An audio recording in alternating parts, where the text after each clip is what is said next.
We elected some progressive prosecutors who vowed to change our criminal legal system and make it more just and fair for all people. We ushered in a new vision for rebuilding this system, a system that's rooted in slavery, racism, and capitalism. A system that feasts on poor people, people of color, people plagued with mental health illness, and folks battling with substance abuse. Many seek to reform this system, but our administration has a bigger vision.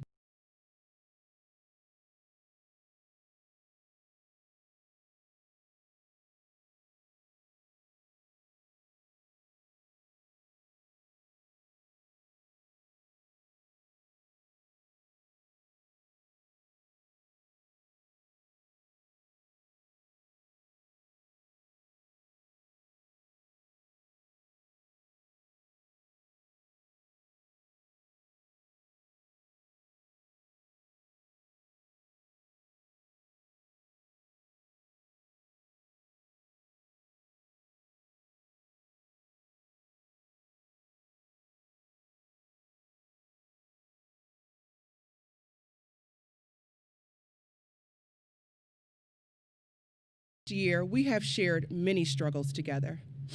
We've suffered loss together, immeasurable loss. We've cried together. We've marched together. We broke down barriers together. We elected some progressive prosecutors who vowed to change our criminal legal system and make it more just and fair for all people. We ushered in a new vision for rebuilding this system, a system that's rooted in slavery, racism, and capitalism. A system that feasts on poor people, people of color, people plagued with mental health illness, and folks battling with substance abuse. Many seek to reform this system, but our administration has a bigger vision and a bolder plan. Our administration is co-creating, alongside the community, a justice system that adequately addresses the root causes of crime: poverty, job and housing instability, unaddressed trauma, lack of supportive services, and untreated mental health illness. Our administration isn't simply seeking to reform a broken system, for we know that this system is not broken. It works exactly as it was designed to do. Prosecutors are the gatekeepers to this system, and we are the most powerful player in it. We can effectively disrupt the intentional, continued attack on vulnerable, marginalized people by being intentional with our power, a power that can impact lives of families for generations to come. This summer, I ran a progressive prosecutor campaign alongside Ellie on a similar platform. I wanted to use the power of the prosecutor's office for good, working to keep people out of the justice system and remain in the community where they had a better chance of addressing the reasons why they came into the system to begin with. I wanted to divest from jails and prisons and invest in people. I wanted to reform our cash bail system. I wanted to get within this system and change it from the inside, because that's really what this work is about. Becoming a part of the system so that we can transform it and make it work for all people, including people living in poverty, people born in the skin that I'm in, our babies, people who can't fight for themselves and have had their voices stomped out. Ellie and I have spent the last year plus sitting with people across our communities and learning what they need and want. People want restorative justice. They want to get to the reason behind why people harmed them so that they can eliminate that harm and it doesn't happen to them again. Crime survivors want more effective rehabilitation for the person who's harmed them, not simply temporary solutions like jails and prisons, which actually contribute to people committing more crimes. Folks in our communities want Black and brown people to stop being disproportionately represented in our justice system. They want prosecutors to not overcharge people, only to later use excessive charges as an unfair plea bargaining tool.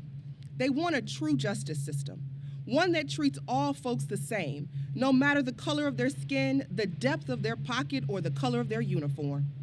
They want a justice system that holds people accountable for the harm they cause, but also provides the tools and resources for people to be contributing members of society. Folks want safer communities. They want intact communities.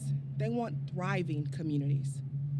Our administration is keenly aware that cash bail is a tool used to perpetuate mass incarceration in this country, and it over-criminalizes our poor. I traveled the state and attended many meetings with the Michigan Jails Task Force over 6 months. Pew Charitable Trust presented research findings about who we're jailing and why. 87% of people who didn't pay any money to get out of jail, they did not disappear. They reappeared time after time for their court appearances. 89% did not reoffend. So this idea that there's a correlation between cash bail and community safety, it's false. There is none. There is no legitimate reason to keep people locked away from their families, their jobs, their lives when they pose no danger. The average jail stay of a couple of days most often has devastating impacts on entire families, not just the accused person. I, as a defense attorney, have had former clients unable to afford cash bail for even the simplest of offenses. They languish in the county jail and they have their lives permanently derailed. One of them, I can recall, he lost his job while he was in jail. His wife then had to quit her job because she couldn't afford child care for their 3 children on her income alone. When my client finally returned home, he returned to a home that once had 2 incomes and now had none, and 3 children to feed.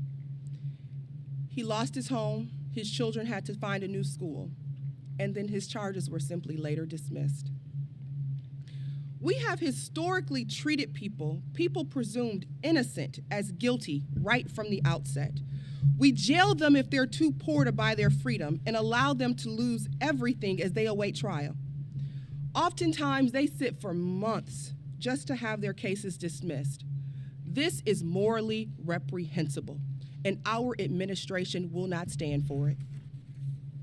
Our office will not seek cash bail in any case, instead seeking non-monetary bond conditions that adequately ensure public safety, such as drug and alcohol testing, GPS tethers, home confinement, and in the most serious of cases, pretrial incarceration.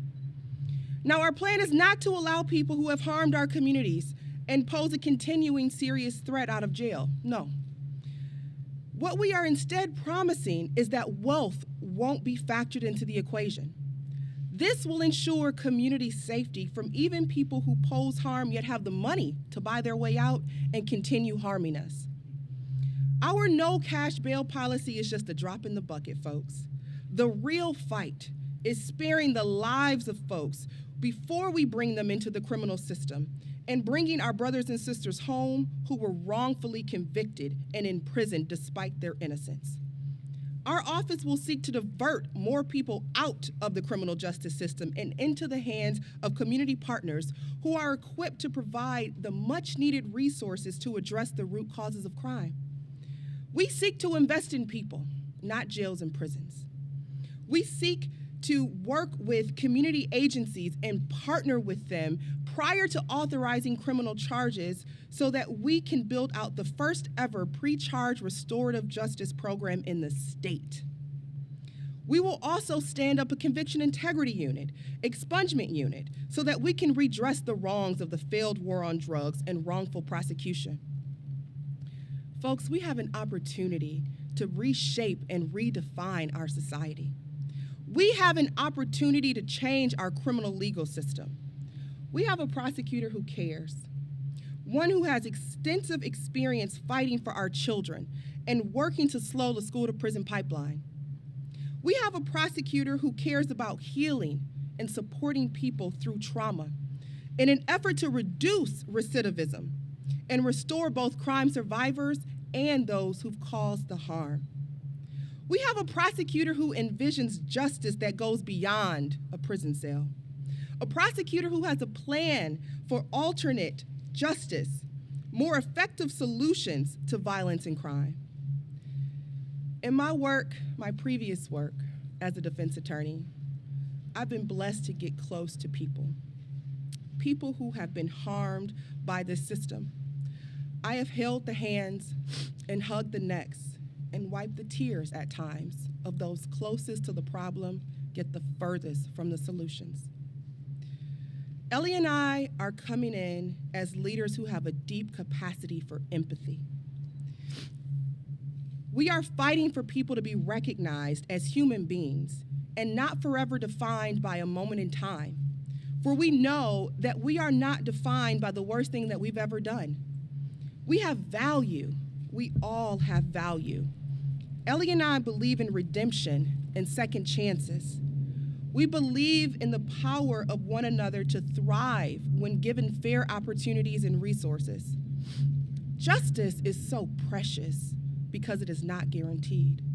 We must work for it. We have to fight for it. We are ready to peel back the layers and fight alongside this community to address the underlying reasons that people commit crimes and then seek to eliminate them. This pandemic has taught us many things. One of them is that we are all connected and we depend on one another for survival. All we have is ourselves, our communities, our will to be better, to be righteous.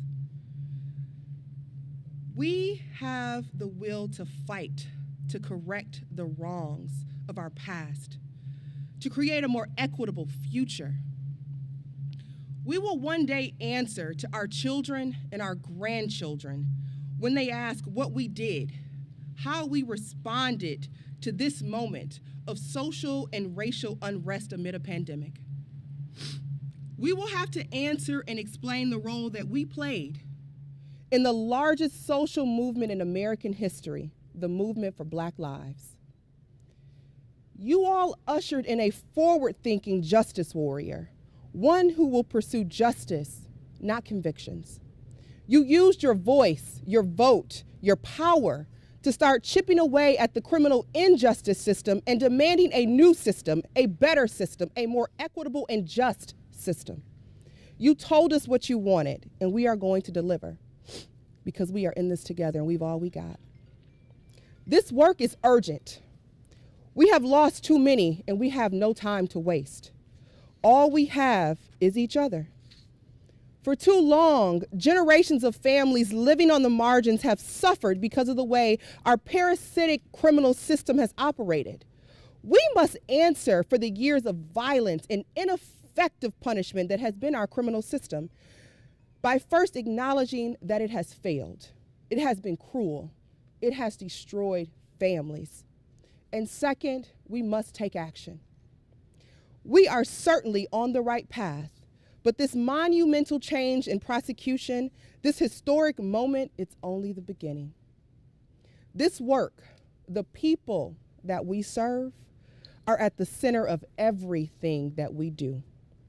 Every policy we issue, every charging decision and bond argument that we make. Over the last year, Ellie and I promised communities that we would be transparent and accountable to the people that we serve.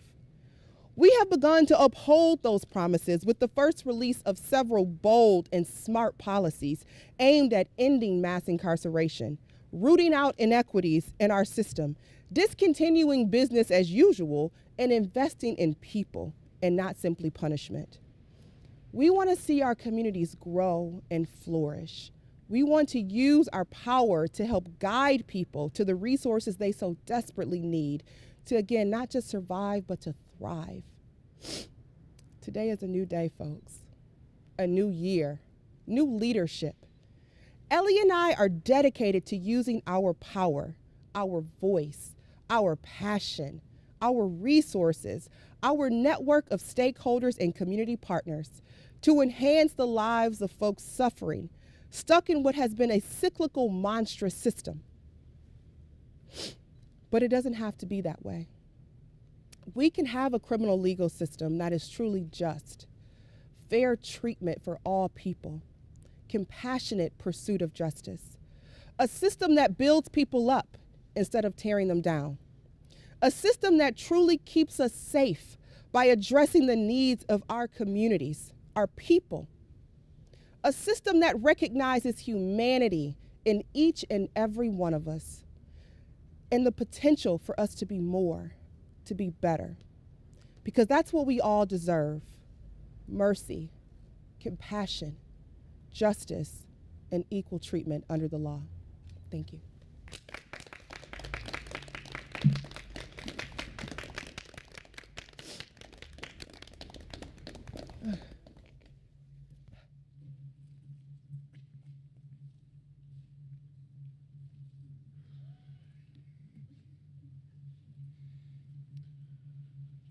Well, first of all, thank you, Victoria. And I don't know if I'm ever going to set up an event like this again where I follow you.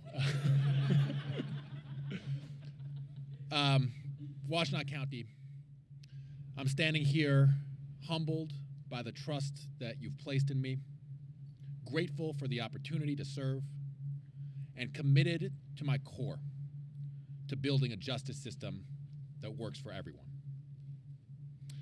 I want to start by thanking a lot of people. I want to thank my parents, who are here standing in the cold on a law quad, who have always loved and supported me. I want to thank the Chief Justice for delivering the oath. She is a model jurist, a statewide treasure. So grateful that you did us the honor of administering our oath today. I obviously want to thank my incredible new official Chief Assistant, Victoria Burton-Harris. I cannot think of a better partner in this work, Victoria, and I'm looking forward to the amazing things we are going to do together. I want to thank the many people that got us to this point. To the army of high school and college and graduate student interns that poured their hearts and soul into the campaign this summer, thank you. To the volunteers that were motivated by our vision for justice and made over 350,000 phone calls to voters across Washtenaw County, thank you. I got to shout out some of my core campaign team, many of whom are with us today. Charlie Widmeyer was the best campaign manager in the business. Ed Dance, Ed came up at a march the week after I announced. He said, I want to intern for you. He rose to the ranks and became our deputy campaign manager. He was our outreach director on the transition. He's going places. Thank you, Ed. Ruby Schneider, who is our finance director, did basically everything. She forced me to raise money, but she also brought light to every single situation, kept me sane, kept the trains running on time. Thank you, Ruby. Grace Stephen. Grace was the very first person on my campaign before I even announced. I met Grace when she was an 18-year-old senior at Pioneer High School, my alma mater, by the way, so go Pioneers. And she was interested in criminal justice reform, so we had coffee, and she said, I want to intern for your campaign. I said, well, the campaign hasn't started yet. I haven't even declared, Grace, but you're on board. You're employee 0. And she stuck with us through the campaign. I'm so thrilled. It started in that coffee shop. You're the first one on board. Thank you, Grace. She's here today. And you all heard Shruti. Shruti started as an intern, became our political director, and has now been our transition manager, managing this incredible work that we've been doing for the transition. She helped me sleep at night because I know Shruti's on it. Thank you, Shruti. And I will just mention something. Everybody that I just mentioned, they're under 24, they're 4 years old, or maybe one of them is 24 years old. But let's be real about this. This new generation is coming. They're committed. They're passionate. They're going to change the future. And anybody that sleeps on the younger generation does so at their peril. They give me hope, and I'm so thrilled to have been working with you, and I'm looking forward to the day that I'm knocking doors for all of you. I want to thank our Washtenaw County partners, the judges, the public defender, the sheriff, county commissioners, who have all extended a hand in partnership to work together to build the justice system that we deserve. We are going to make big changes in Washtenaw County, but I'm grateful that we have the opportunity to do so in partnership. We are going to do great things together. I want to thank the employees of the prosecutor's office, the public servants there. After we won our election in August, we were welcomed with open arms. I tremendously appreciate the warm welcome that you've given both me and Victoria. Looking forward to working together with all of you. But most of all, I want to thank this incredible community, my home. And this is about the community. Because this movement, this campaign, what brings us here today, this didn't start in the halls of power or in the traditional legal establishment.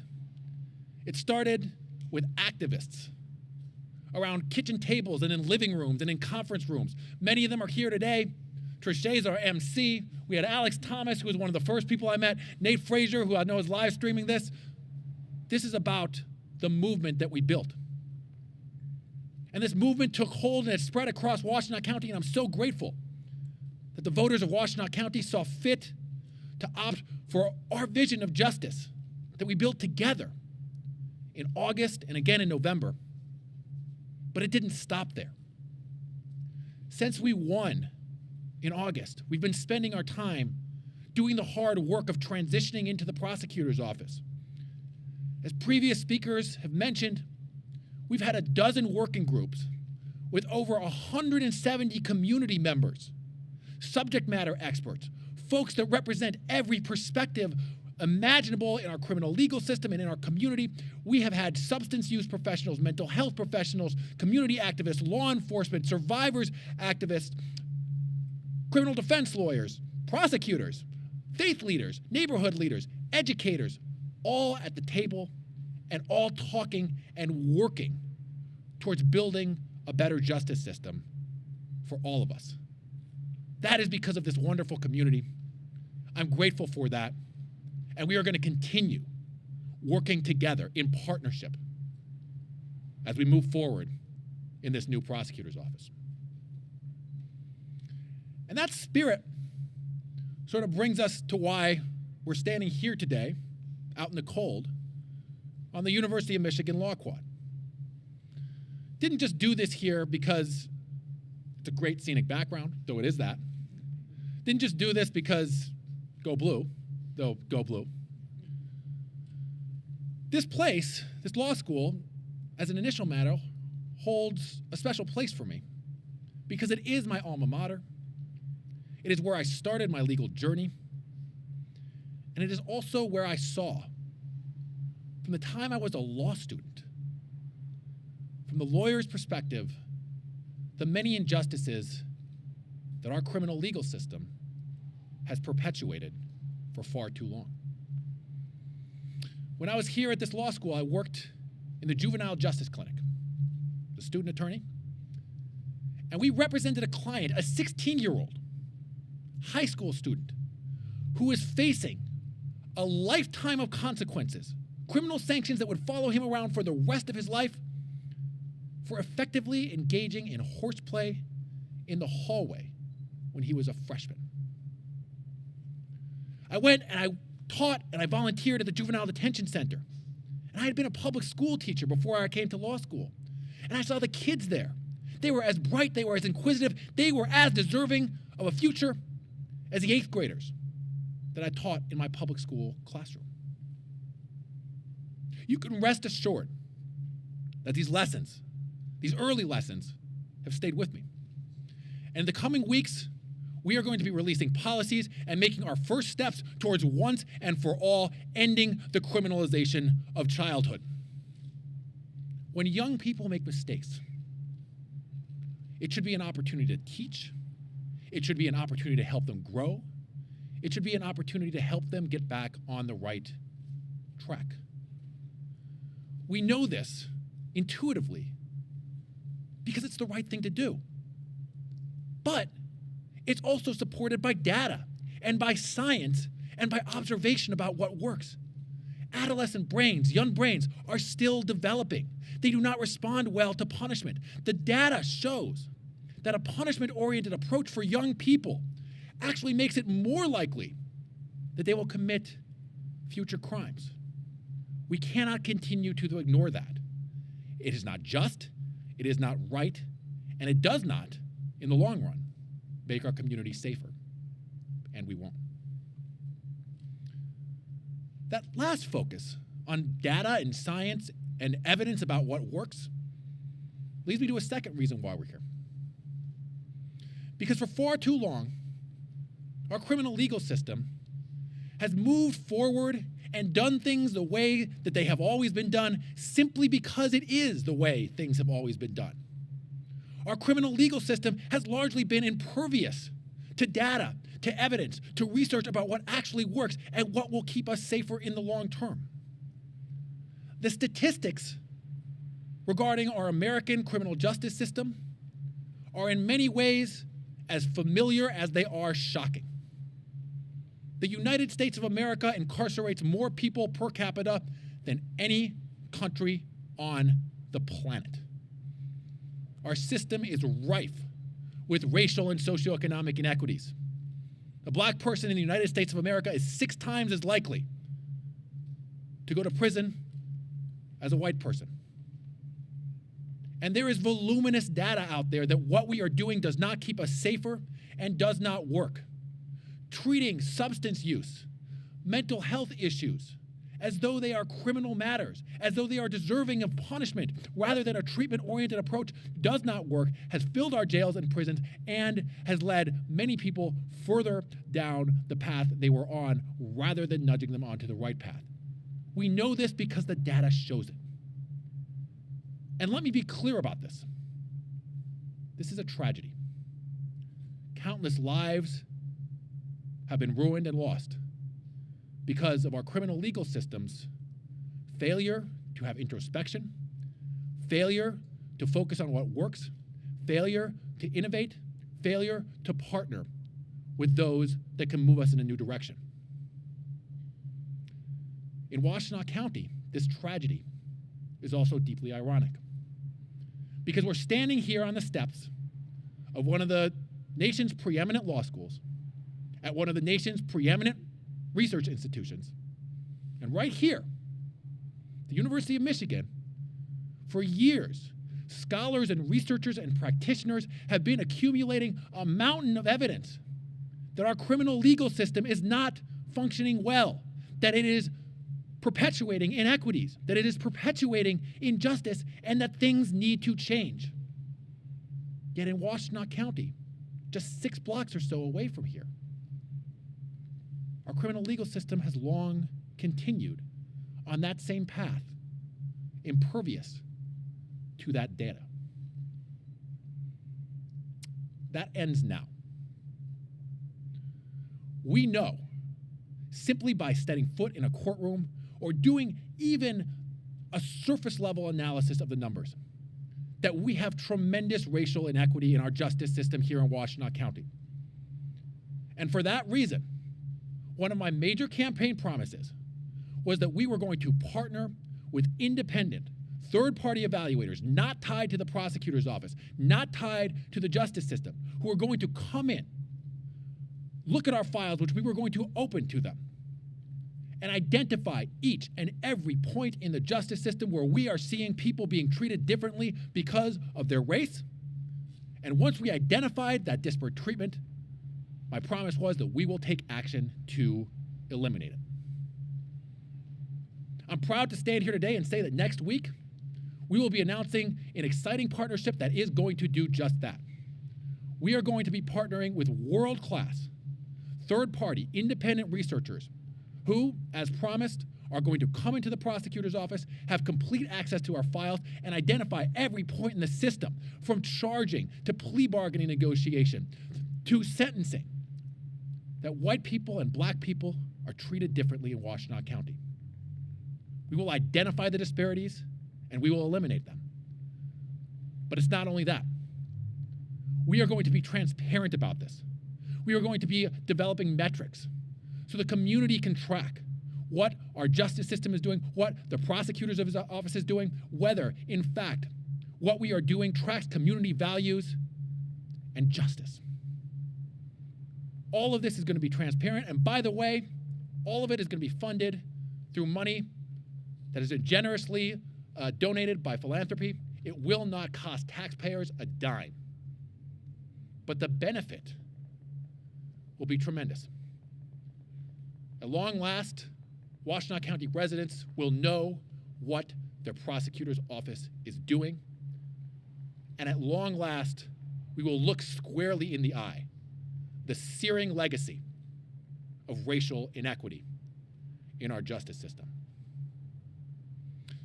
But while I'm looking forward to the study, while I'm looking forward to digging in and identifying each and every point of differential treatment in the justice system, we are not waiting for the result of a study to move forward with policies and partnerships that we know need to happen.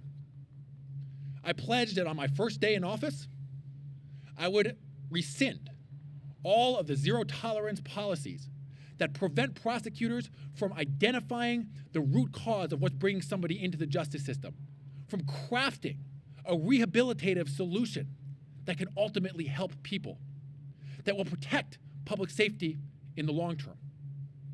Yesterday, I signed my first policy directive which did just that. The zero-tolerance policies that this prosecutor's office has maintained are no longer. Going forward, we will address every case according to its individualized facts. We will treat every defendant, every survivor, every witness, every family that comes through our justice system with the dignity and the respect and the focus on restoration that they deserve. One-size-fits-all justice is not justice at all. And one-size-fits-all justice will no longer be dispensed by your prosecutor's office. But it's not just that. Victoria alluded to this, but next week, we are going to release a policy which eliminates the use of cash bail by the prosecutor's office. We know that wealth-based detention is unjust, is inequitable, and we know from experiences of other communities that we don't need it to keep our community safe. We will no longer seek to detain people based on the amount of money in their bank account. Everything that we do will be based on an individualized assessment of what is needed for public safety and what is needed for rehabilitation. But that's not going to be all. What we know is that the war on drugs has been an abject failure, and that treating substance use as a criminal matter has made things worse. Prohibitionist policies do not work. So in the coming weeks, you can look forward to new policies that we're going to continue to develop around substance use, around diverting people into treatment, about not treating what is fundamentally a health issue as a criminal matter. Trust me when I say, all of this is only scratching the surface. We have a dozen policies that we are ready to unveil. They were created in partnership with our incredible working groups. We are ready in the month of January to fundamentally change the way that we do justice in Washtenaw County. Many of you know that I had the tremendous opportunity early in my legal career to work for my hero, the late Justice Ruth Bader Ginsburg. And since her death, since I've been preparing to take office, I've been thinking hard about her legacy, about how we can continue that here in Washtenaw County and here in the prosecutor's office. I've thought a lot about how Justice Ginsburg kept the individual human beings whose lives were going to be impacted by a legal ruling at the center of her mind in every case. I've thought about her deep appreciation for the law as a forceful tool, one that could reinforce inequities, one that could impose harm, one that could sanction, one that could punish, or one that in the right hands, hands like hers, could move the ball forward towards equity, fairness, and justice. And my mind has kept going back to the print that Justice Ginsburg prominently displayed outside of her chambers. It was a print with a quote from Deuteronomy, from the Hebrew Bible, which said, "Justice, justice, shall you pursue. If anything encapsulated her life, it was that mantra. She pursued justice. She worked every day of her career to bring justice to greater fruition. But as it happens, that admonition is not just from the book of Deuteronomy. It also happens to be almost exactly what the United States Supreme Court has said about prosecutors. In the words of the Supreme Court, over and over again, a prosecutor's role, quote, is not that they shall win, but that justice shall be done. Too frequently, that admonition has gone unheeded. Not any longer. No more. I cannot promise you perfection. I cannot promise you we will not make mistakes. What I can promise you is that we will pursue justice. What I can promise you is that we will pursue equity. What I can promise you is that we will pursue rehabilitation and restoration and solutions that in the long term keep our community healthier and safer. And what I can promise you, Washtenaw County, is that as we've been working together, we will continue to do this together. This is work that will be done in partnership. Justice, justice, shall we pursue.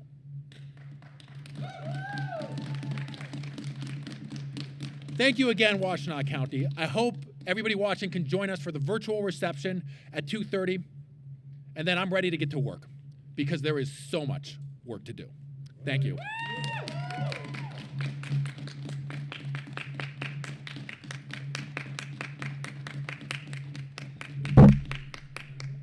Thank you again to everyone in our viewing audience. We are so excited about what is to come in Washtenaw County.